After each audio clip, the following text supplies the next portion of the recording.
Alright, mic check 1 2 1 2. Mic check. Mic check 1 2 1 2. Perfect. What's good, y'all? Welcome to another episode of the Transplant featuring me, your boy Chin. It's been a while, but we're back, and I have a very special guest for you guys. Go ahead and introduce yourself. Hi everyone, my name is Bam. Give him the whole thing. If you don't want to, you don't have to. No. My name is Bamidele Alicia Johnson. I go love by it. Bam for short. And that's my introduction. Do I say some more? No, that's all you have to say. Yeah. So she's here with us because she recently started a YouTube page, and I think it's a phenomenal page. It's called Beauty by Bam. Tell everyone your social media so that they can find you. So yes, my social media here on YouTube is Beauty by Bam. And I'm a bitty bam bam on all other social platforms. So that's Snapchat, Instagram, Twitter, and that's it. So a bitty bam bam, like the Selena song, a bitty bam bam. But bam bam, Selena. You got to do the dance when you do it too. You got to do the dance when you say it too. Even when you type it in Instagram. Even when you type it in. Nah, that's cool. So, Beauty by Bam. Well, I'll let you explain. How did the website or the YouTube channel come about, and what is your goal with the YouTube channel? Well, people have been telling me for a while. Well, first of all, Beauty by Bam is basically your headquarters for anything fashion related, beauty related, and lifestyle related. So that's makeup, hair, clothes, DIY, fashion, looks, travel, fashion. You can cut all this extra stuff for you. But yeah, it's anything beauty, lifestyle, or fashion related. And I decided to start the channel because, first of all, how most YouTube channels starts, a lot of people tell you that, oh, you should have a YouTube. But what I was realizing was that a lot of the stuff that I do in order to like look good or have fun, people were really interested in how I got the results. For instance, I'll use makeup as a basic example. Like, oh my gosh, girl, I love your eyeshadow. How did you do that? And instead of sitting there, talking to you in the club for 10 minutes about how I did my eyeshadow, I'd rather give you a resource that you can always go back to and see how I did my eyeshadow. That goes the same for any DIY projects I have. A lot of the times I'll see something, maybe like a dress or a shirt or maybe a swimsuit cover up, something random, and I'll like the way it looks, but I don't like the price tag. So I'll try to figure out a way to do it myself. That's kind of like how I've been all my life. Well, not all my life, but it's one of the recent things that I've learned about myself is that if I can't find someone to help me do it, I'll just figure out how to do it myself. Gotcha. And so that's where a lot of the DIYs come into play.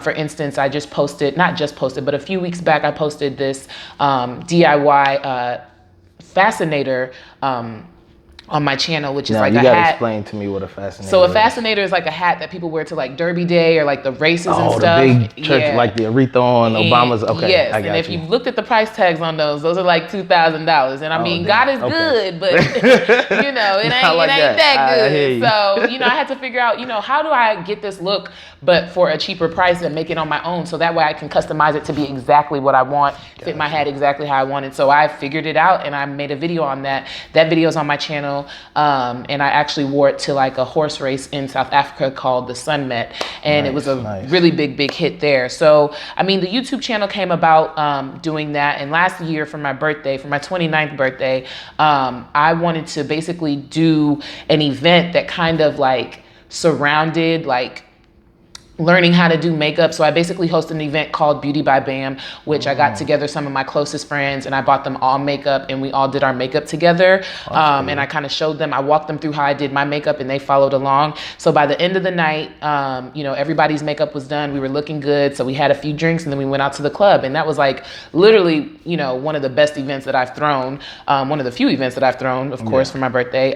From there, it was just like, okay, well, you got to do something with this. You got to like take it to the next level. And so you got Beauty by Bam, the YouTube channel. Got the YouTube channel. So that's kind of how that all came about. That's cool. So as far as like beauty and glam and makeup and hair, is that something that you've always been in, or is that a recent talent that you have?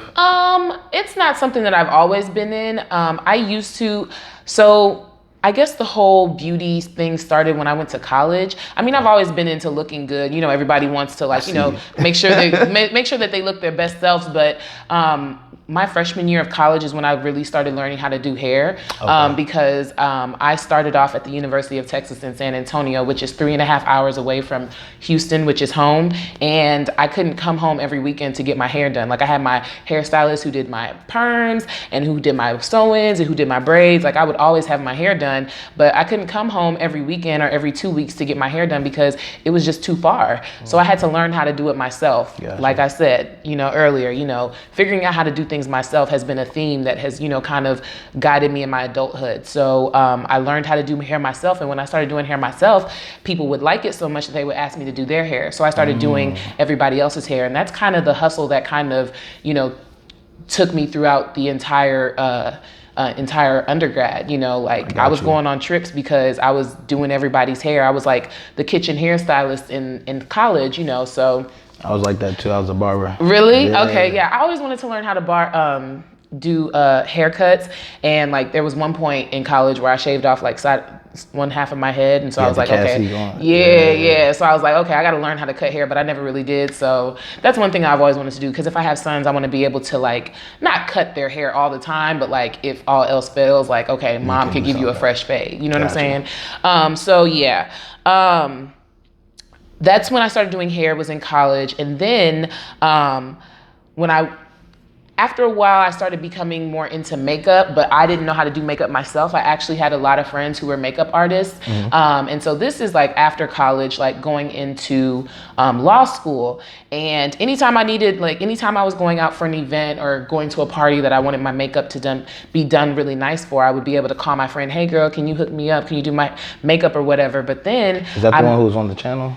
Yes, Fumbi, yes. She's on my channel. Check out that video. Hi everyone, my name is Fumbi and I am a makeup artist here in Houston, Texas. I freak beauty. So I'm going to be doing advanced makeup and I'm super excited, as you can tell. All African brands, including her African brand, which is Afrique Beauty. She does beautiful makeup. So yeah, I would be able to call up my friends and you say, hey, you know, can you do my makeup? And, you know, for law school, I went to school in DC. And so moving away, I can't call up my friends anytime I'm about to go out and say, hey, can you do my makeup? Because they don't live in the same city as me anymore. So I had to, once again, learn how to do it myself. So I started watching YouTube channels a lot and, you know, learning about different makeup products and the things and the techniques that work best for my face and my skin. And so that's how I learned how to do makeup. And I wouldn't say that I'm the best, but I can make myself look damn good. And I kind of learned how to do makeup, not so that I could do it for other people, just so that I can make myself get ready. So that's one thing that's different about learning how to do makeup in my journey, learning how to do makeup and learning how to do hair, is that I was open to doing other people's hair, but for makeup, I wasn't really open to like becoming a makeup artist and stuff like that, because I was already on a career path to become a lawyer. So it's just like, I already have one side hustle. I'm just trying to do this so I could be cute. So I'm learning more about it. And so yeah, that's kind of how that started. And I've always been into like fashion and dressing. And so like, you know, style has evolved. You learn stuff because you watch different stuff and you know, have different inspirations. So that's kind of how that all came about. That makes sense. Speaking of different inspirations, so I've kind of noticed that nowadays makeup and hair is not really more of just finding that one thing that looks good for you. It's almost like an art now. You know what I mean? So there's different styles, and you had the one video where you made yourself, since you did the Issa Rae look for the Essence magazine, which was really cool. Like, thank you. So where do you get your inspiration from in doing that, and like how do you decide what kind of look you're gonna go for in a day, or what kind of look you're gonna give someone else? Well, me personally, I like to pride myself on being a chameleon. I feel like I can pull off any look under the sun because, I mean, just because I'm me, like, and I like, who's gonna check me? You know what I'm saying? Right. Everybody has to have that type of confidence about themselves. And so like, you know, I feel like I can do anything. So if there's a look that I like, I don't care if it's not for me or not for me.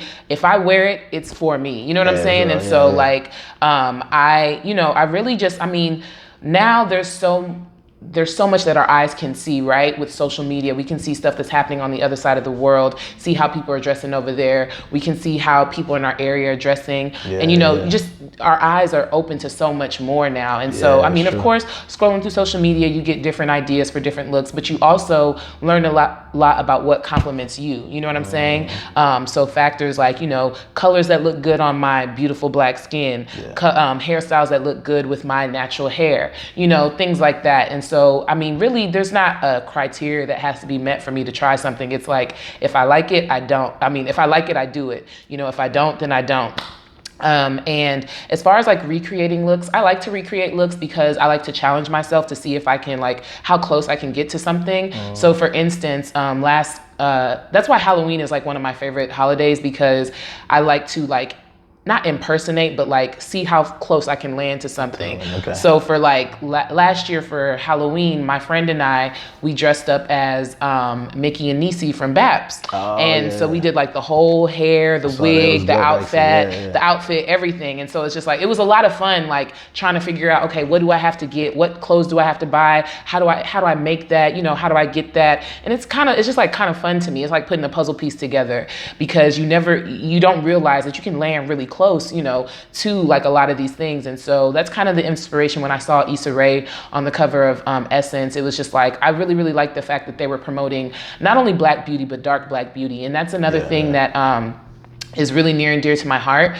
because I mean, growing up, of course, having dark skin, you're not always viewed as the prettiest person in the room, and it's only because you have dark skin. Right. It kind of infuriated me that that there's light-skinned people who are not that easy on the eyes, but they're categorized as pretty just because they got light skin. I mean, your skin is bad, your teeth are crusty, you know what I'm saying? You're not cute. It's only because you have light skin that people are saying you're cute. Anyways, so my whole thing is, highlighting dark Black beauty. And I love the fact that Essence Magazine did that. And they did it so and she's a natural, you know what I'm saying? They didn't have to do nothing to her. They didn't have to put a pound of makeup on her to make her look beautiful, because she is beautiful. Now, I'm sure I am not the only one whose jaw dropped last week when we saw that beautiful Issa Rae spread in Essence.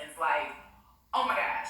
You know what I'm saying? Right. And so I just wanted to highlight that and bring it, to the forefront on my platform as much as I could. And that's a thing that I've actually recently started on my Instagram platform. And, people call it a platform, but everybody, if you have a page, you have a platform. Whether it serves 200 followers or if it serves 20,000 followers, you have a platform.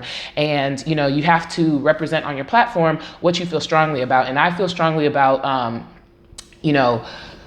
about putting Black beauty out there, because so much of what we see, gives us a view of what they think that we should think beauty is, right? Small waist, big hips, light skin, curly hair. And I'm not talking about 4C curly hair. I'm talking about big ringlets, juicy curly hair is what you see all the time, light eyes. So I just, I felt the need to start putting images out there that represents, the beauty that we actually see every day, the beauty that we see in real life every day, what our mothers look like, what our grandmothers look like, what our aunts and our uncles look like, what our kids look like, you know what I'm saying? So it's just that's the type of beauty that I want to promote on my channel and on my platforms. And so that's kind of, why I do what I do. That makes sense. That's really important. I literally just had a conversation a couple days ago, and someone was telling me their first time meeting a woman from Kenya. And some Kenyans, they have the chinky eyes, so they kept asking her what she was mixed with, and she's like, I'm African, that's it. Yeah. But it goes to show they're not used to seeing an image of a dark-skinned beautiful woman, and anything features that they associate with beauty, they're not even associating it with a dark-skinned woman, just based on what they've been fed. So no, that's really important. Yeah. So do you get any backlash? Because I know there was the big natural movement, the Afro movement, and I mean, you do a lot of wigs. I don't know if you do extensions. Okay. And then with the makeup as well, do you get any backlash or anyone saying, oh, you should just promote natural ways? And I don't don't know that I'm that big enough yet to get backlash. I'm sure that it'll come eventually, you know, by God's grace when I do blow up. Yeah. But I mean, I feel like I don't have a big enough audience to have invited all those opinions yet. It seems like the people who have the most, like, you know, trolls or haters or people saying crazy stuff under their comments are people who, you know, have a wide viewing audience. And, you know, for right now, my viewing audience is not that large, but I could see where people would come and say, you know, oh, why do you have, like, for instance, right now I have in clip-ins that look like my natural hair, but I just want the clip-ins so that I can have longer length and fuller hair as opposed to what's naturally growing out of my head. It looks exactly like my hair, but it's just longer and fuller. And so people may say, you know, why are you doing that? You know, you should be representing people with shorter hair, this and that. And, you know, I could see where the backlash would come from, but literally, if you live your life or, you know, do anything trying to please everybody, you're going to be miserable because there's no way that you can please everybody. You do things one way and somebody's going to have a problem with it. You do it the opposite way and there's going to be people who have a problem with it. So I think that the most important thing is to do you, do what makes you happy, stick to your values, and then just move forward like that. Because I mean, if you've been blessed with the opportunity to do it, then chances are that you deserve to be in that position and you're going to make the right choices about what's best for you and your platform. So that makes sense. It's great words, wise words, you know what I mean? So, I mean, you're a lawyer, so of course. You know? I mean, you know, I got away with words, you know what I'm saying? I see. So what's next for Beauty by Bam? So I know you talked about doing some events last year. It sounds like a really dope event to recreate, but what do you have coming up? Well, actually, after I get out of here, I'm going to go home and edit a video. I'm trying to have a video out this week. I've kind of like, not relaxed, but I, you know, took a mini break. You won't be able to really tell because I still posted a video, but I took a break on filming a little bit. So I'm going to edit this video and have it out tomorrow. And I mean, really for me, for Beauty by Bam, I'm really just trying to have a diverse type, diverse videos that are on my channel. Like I want people to come to my channel and be like, oh, that's cool. I never thought about that. I should probably do this, you know? And so like, you know, having different DIYs. Right now I've been having a lot of hair videos because at first when I started my channel, I had a lot of makeup videos. Some of these girls need help with their hair too. They do. So, you know, we need help with the hair. So, you know, that's what I'm giving them. So I'm going to edit a video tonight. I'm going to be filming a video later on this week when I have some stuff coming in that I need to film with. So I'm going to film with that and just like really pumping out these videos. I'm really just trying to stay consistent. I've been told, you know, time and time again that the key to a successful channel is consistency. And a person like me, I don't really never give up on what I'm doing. You know, if I have a goal, then I'm going to set that goal and I'm going to do everything that I need to do to achieve that. And right now my goal is to have a successful channel that helps people. You know, my goal is I want you to gain something, at least one thing when you come to my channel. You know, learn something you didn't know, learn how to do something you didn't know how to do. If you do that, then I'm happy about that. And I can already see that it's impacting people because even, for instance, when I posted the skincare video, you know, people were telling me, oh, I bought that product and it has helped me so much. And that like gives me so much joy because it's just like, if I can disperse the information to people, then I'm doing my job. You know what I'm saying? Right. So that's what's next for Beauty by Bam. Just keep on coming with the video. I'm not stopping no time soon. Yeah, that makes sense. That's what's up. So before we get out of here, there's one other thing, because you're actually from Houston, right? So born and raised, born and bred. Right. So and that's becoming a rarity out here, and that's kind of how I got the name for this podcast, the Transplant. So what's your perspective as far as this mass transplanting of people coming to Houston? Like, do you see it as a positive thing, a negative thing? Actually, you know, even though I'm from Houston, I grew up here and I was born and raised here. I moved away, you know, after high school. I moved to Austin to go to undergrad for 4 years. And then, San Antonio first, then Austin for 4 years. And then, you know, right after that, I went to DC for law school. So most of my adult life I've spent outside of Houston, Texas. And so I moved back to Houston, Texas after I finished law school in 2017. So I kind of felt like all of my friends who like most of my friends now who are not from Houston, who moved here for their careers, I kind of feel like I'm in the same boat. You know, yeah, I have like a little bit of home team advantage because I know the city and I've lived here for my entire life before that. But, you know, I kind of feel kind of the same as people who moved here, you know, stepped out on a limb and moved here for a job and don't know anybody and stuff like that. What I think of it, I think it's awesome. Houston is a beautiful city. It's a great city. There's no other place in the United States that I would rather be from than to be from Houston. I think that it has a really great young Black professional community, a lot of different arrays of different people, a lot of great spots to eat, a lot of great spots to hang out, a lot of opportunities for a lot of different professions. For me personally, I'm in intellectual property. I do patents, and I have a chemical background, and so when you're talking about Houston, you're talking about oil and gas, and that's a lot to do with chemicals. So, you know, it's a great place for me to be. You know what I'm saying? Right. And it's like that for so many other people, for a lot of the engineers and a lot of the doctors and the nurses and the teachers and stuff that. So I think it's a really great thing. I really enjoy that because you enjoy meeting new people. You enjoy being exposed to all different types of people from all over the place. And so, yeah, I like it a lot. And I mean, people come here and they move here, they love it, they buy houses and they stay here. And it's just like, yeah, I told you, because Houston is hot. Right, you're not going to do that nowhere else. You know what I'm saying? You're not going to move you're not about to move to Arkansas and do that. You're not about to move to fucking Tallahassee and do that. You're about to move to Houston and stay there. You know what I'm saying? So, I mean, it makes me proud because, you know, Houston is where it's at. And I get to say I'm from here, born and raised. That's cool. That's cool. I love the pride. Yes. So thank you for joining us. I mean, this is wonderful. Thank you for having me. Of course, of course. Tell the people where they can find you again. You can find me at a bitty bitty bam bam. That's ABIDIBIDIBAM. A bitty bitty bam bam on Instagram, Twitter, Snapchat, and my YouTube channel is Beauty by Bam. But if you follow me on one, you'll have access to like all of them because I post everything everywhere. So, wonderful. Yeah. Appreciate you coming and hanging with us. Absolutely, man. Thank you. And we'll see you guys next month with another episode. Appreciate it. We're going to have another special guest for you coming up. All right, that's all for us. We out.